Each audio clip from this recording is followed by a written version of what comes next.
All right, everybody, buckle up because today we're diving headfirst into Deadpool and Wolverine. Oh, yeah. This one is a doozy. It's got it all. It's like they took chimichangas and katanas and time travel and just threw it all in a blender. Hit that puree button. Yeah, exactly. And somehow it works. It's a wild ride. Surprisingly heartfelt, too. Yeah, I was not expecting that. Yeah, it's definitely a unique entry in the superhero genre. For sure. Even with these two big names, leading the charge. Yeah, so let's talk about Wade Wilson, a.k.a. Deadpool. Right. Where do we find him at the beginning of this crazy journey? So we pick up in 2018, right after he's used Cable's time travel device to save Vanessa. Right. He's on a hero high feeling invincible, Naturally. ready to take on the world. So he decides to hop over to Earth 616. The main Marvel universe. Yep, and try to join the Avengers. Oh, Wade, bless his heart. You'd think he would have learned his lesson about crashing parties. Especially after what happened with the X-10. Exact. So how does that little meet and greet go? About as well as you'd expect. Oh? He gets a hard pass from Happy Hogan, Oh, no. Tony Stark's right-hand man. Ouch. It's a hilarious scene, though. Really sets the tone for the humor in the rest of the film. Yeah, that sounds about right. Yeah. I mean, rejection never really sat well with Wade, Nope. even in his pre-Deadpool days. Right. So what happens next? Does he just sulk back to his own universe? So 6 years pass, and things haven't exactly gone according to plan for Wade. Oh, He and Vanessa have broken up. He's put the Deadpool suit in storage for now, okay. and he's slinging used cars What? with his old pal Peter Wisdom. Wait, Peter Wisdom. Yes. As in the mutant with the hot knives that come out of his hands. Yes, that's the one. What is he doing in this movie? It's a fun little nod to the comics, Okay. and it adds another layer to their relationship. I mean, I love Peter Wisdom, so He's great. this is good news. He brings this, dry wit and world weariness, Yeah, That contrasts really nicely with Wade's just manic energy. I can definitely see that working. Yeah. But something tells me a quiet life selling used cars is not in the cards for Wade. Definitely not. Enter the Time Variance Authority. You got it. Here's where things get really interesting. Right.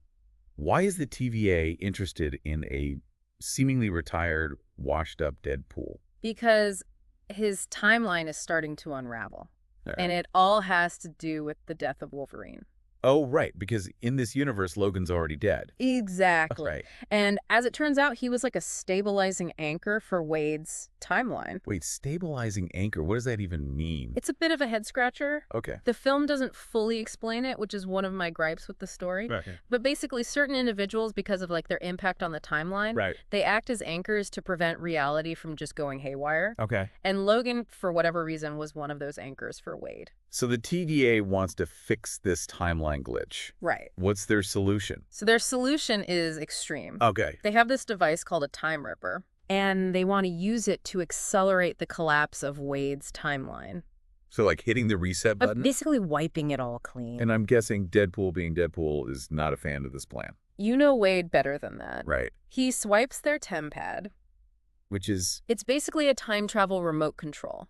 okay. And sets off to save the day, or at least his little corner of the multiverse. So what's the plan? Resurrect Wolverine, find a replacement. Logan. Initially, he tries to bring Logan back from the dead. Ah. It's a surprisingly touching scene, Yeah. even for Deadpool. Wow. But it doesn't work, so he starts jumping through the multiverse, All right. searching for another Wolverine who could take Logan's place and stabilize things. Did he find one? He did. Of course, there's a catch. There's always a catch. Right. The TVA informs him that anchor beings aren't interchangeable. Okay. And this particular Wolverine variant is labeled the worst Wolverine in the entire multiverse. Worst Wolverine. Yeah. That does not sound promising. Not at all. What happens next? So Wade uncovers that the TVA agent he's been working with, Mr. Paradox, Right. is a bit of a rogue agent, Oh, acting without the knowledge of his superiors. Uh-oh. And Paradox, not being a fan of getting caught, Right. decides to send Wade and this worst Wolverine straight into the void. The Void? That doesn't sound like a place you want to book a vacation to. No, it's not. What is it? It's essentially a cosmic dumping ground, Okay. broken timelines, unwanted realities. Right. They all get sent to the void to just disappear. Oh. It's a bleak, empty space outside of time and space. Wait. And it's also where Wade and this not-so-great Wolverine Yeah. encounter Johnny Storm, the Human Torch. Oh, really? Yeah, unfortunately for Johnny, he doesn't survive the encounter. Wow, things just took a dark turn. They did. So who's running this void? It's got to be someone pretty powerful, right? You're absolutely right. Okay. It's none other than Cassandra Nova. Wait, the X-Men villain, Cassandra Nova? Yep. What's she doing in charge of a cosmic wasteland? It turns out she made a deal with the TVA. Oh, She gets to rule the void, and in return, she keeps it well void of anything that could disrupt the timeline. that makes sense. Yeah, and so she captures Wade and Logan, Uh-oh. planning to feed them to Alioth. Oh, no, not Alioth. Yeah, remember Alioth? That giant cloud-like creature that devours time and realities. That's the one. Yeah, Alioth definitely makes an impression. For sure. So are Wade and Logan doomed? Against all odds, they managed to escape the void with their lives barely. Ooh, close call. Yeah. So I'm guessing this is where they decide to call it quits. Nope. Head back No. to their respective universes and try to forget this whole mess ever happened. Come on, this is Deadpool and Wolverine we're talking about. Exactly. Giving up is not really in their vocabulary. Okay, so what happens? So they run into Nice Pool, Okay, a surprisingly well-adjusted Deadpool variant. there's a well-adjusted Deadpool variant. Apparently, Wow. who points them toward a resistance group fighting against Cassandra Nova's tyrannical rule. A resistance group now we're talking. Right. Who are these rebels fighting for the fate of the void? It's a fascinating mix of characters. Okay. We've got Laura Kinney, also known as X-23. Okay, another Wolverine-esque character. Exactly. Claws and a killer instinct. Okay, Then there's Elektra, right. the deadly assassin with a penchant for sex. I love Electress. Yeah, and get this Blade the Vampire Hunter, Oh, wow. and even Gambit the card-throwing mutant. What a team. They're all part of the crew. Whoa, that is one heck of a team-up. It is. I'm already picturing the epic fight scenes. Oh, the action in this film does not disappoint. Okay, good. It's pure comic book mayhem in the best way possible. I love it. But even with this all-star lineup, Right. things aren't exactly smooth sailing for Wade and Logan. Of course not. Remember that little white lie Wade told Logan? Oh, yeah, but the TVA being able to fix his timeline. Exactly. Oh, that's bound to come back and bite him. It does. When the truth comes out, Logan is, shall we say, less than pleased. Yeah, that. It creates a real rift between them, Right. which makes working together even more challenging. Yeah, I can imagine. Well, we'll dive into that drama and the epic showdown with Cassandra Nova right after a quick break. Don't go anywhere. Tensions are high, alliances are shaky, and Cassandra Nova is on the loose in Wade's universe. Yeah, that's not a great combination, especially with a villain as powerful and ruthless as Cassandra. Mhm. So what's her game plan now that she's escaped the void? What is she after? World domination, galactic conquest? Right. Nah, she's thinking bigger. Cassandra wants to wipe out every single timeline, Yeah. leaving only the void in existence to talk about ambitious. Wow. That's taken nihilism to a whole new level. Right, But it makes sense in a twisted way. I mean, she was the ruler of the void. right. So in her mind, it's the only reality that matters. Exactly. And to achieve her goal, she unleashes an army of Deadpool variants on our heroes. Oh, man. It's Deadpool versus Deadpool, I love it. a chaotic spectacle of fourth wall breaks and meta humor. Oh, man. That sounds amazing. Yeah. I can only imagine the visual craziness of that scene. It's definitely a visual feast. Yeah. And while Wade is busy battling his alternate selves, Right. his old pal Peter shows up to help. Peter. Yeah, he provides a much-needed distraction, Okay. giving Wade and Logan a chance to confront Cassandra directly. Okay, I'm getting the feeling that a major sacrifice is coming. Hmm. Someone's got to step up and stop Cassandra, right? It's usually how these superhero stories go. You're reading the script, my friends. So what happens? So Paradox, despite his earlier betrayal, Right. actually tries to redeem himself. Okay. He tells Wade and Logan about the Time Ripper. Right, the device that Cassandra plans to use for her multiversal wipeout. Exactly. He explains that one of them could destroy it Okay. by disrupting its power flow, but doing so would be fatal. Fatal? Even with their incredible healing abilities, the energy surge would be too much to handle. So it's a suicide mission. What do Wade and Logan decide to do? I can't see either of them backing down from a challenge like this. They don't. They don't. In a moment of true heroism, Wade and Logan decide to face this threat head-on together. Together? They know it might be the end, Wow. but they're willing to risk everything to save the multiverse. That's powerful stuff. I mean, throughout the movie, their relationship has been pretty antagonistic. Right. Full of snark and bickering. But this decision to face death together Right. shows how much they've come to respect each other. I agree. It's a pivotal moment that highlights the film's surprising emotional depth, so they go up against the Time Ripper. Right. Do they succeed?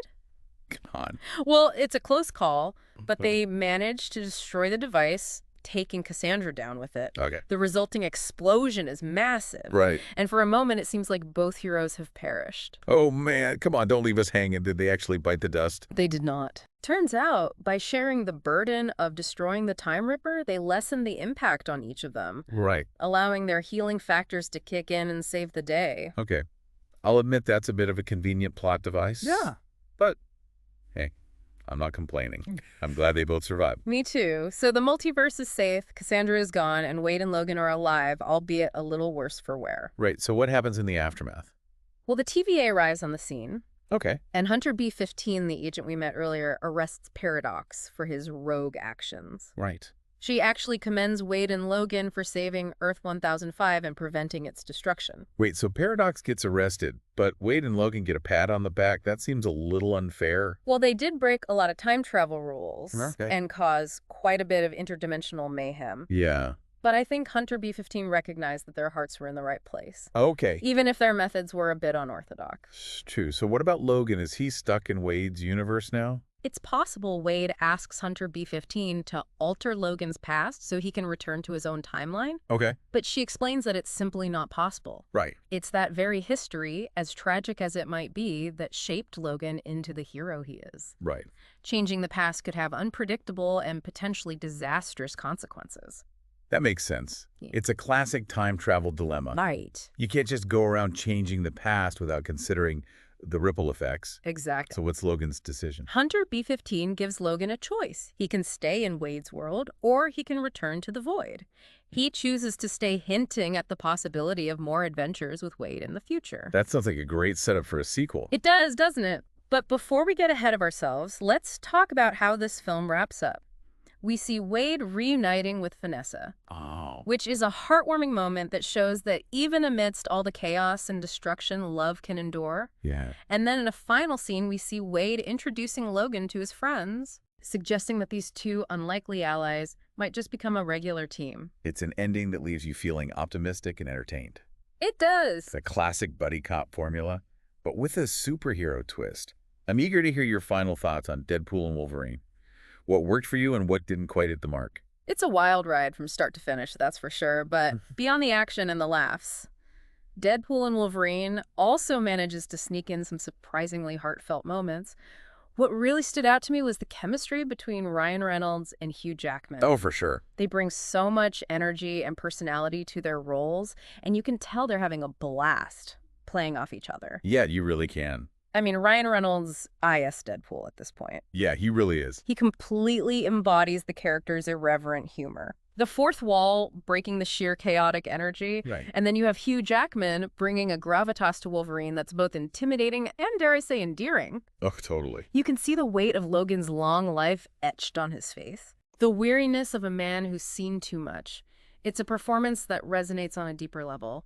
And it's amazing to think that Jackman has been playing this character for over 2 decades. I know, it's incredible. And he still manages to find new layers to explore. He does. What about the rest of the cast? Any standouts for you? Marina Baccarin, as Vanessa, is fantastic, as always. Oh, yeah, she's great. She brings a warmth and vulnerability to the role that grounds Wade's craziness. Right. And Stefan Kapicic's voice work as Colossus is spot on. Oh, yeah, I love Colossus. He brings a delightful earnestness to the character that makes the humor even funnier. Oh, absolutely. And we can't forget about Peter Wisdom. Oh, he's so good. He's such a scene stealer. He is. He brings that dry British wit to every scene he's in. Oh, yeah. Honestly, I could watch a whole movie about Peter Wisdom just being his sarcastic, world-weary self. He would probably hate that. Yeah, which would make it even funnier. Exactly. But speaking of bringing the funny, we have to give credit to director David Leitch. He's known for his action-packed films like John Wick and Atomic Blonde. Oh, yeah. So he knows how to deliver on the spectacle, but what's impressive is how he balances that intense action with genuine humor and emotional beats. Yeah, he does a great job with that. He doesn't shy away from the character's vulnerabilities. Right. And that's what makes this film more than just a mindless action flick. Totally. It would have been easy to make a movie that's just wall-to-wall action and jokes. Right. But Leitch allows the characters to breathe, to have these moments of genuine connection amidst all the chaos. Right. That's what makes the film resonate with audiences, but let's be honest, this isn't a movie for everyone. No, it's not. It's definitely R-rated with plenty of violence, language, and crude humor. Exactly. This is not your typical family-friendly superhero outing. Right. This is Deadpool and Wolverine unleashed in all their messy, chaotic glory. Exactly. Ugh. So wrap things up, would you recommend Deadpool and Wolverine? If you're a fan of the comics, if you enjoy over-the-top action, and if you appreciate a good dose of dark humor, then absolutely. Yeah, I agree. It's a wild ride with a surprising amount of heart. Well said. And on that note, we've reached the end of our deep dive into Deadpool and Wolverine. Sad to see it go. We hope you enjoyed this journey through the multiverse with us. If you did, don't forget to like this episode and subscribe to our channel for more deep dives into the world of movies. And be sure to let us know your thoughts in the comments below. What did you think of Deadpool and Wolverine? We'd love to hear from you. Until next time, keep exploring.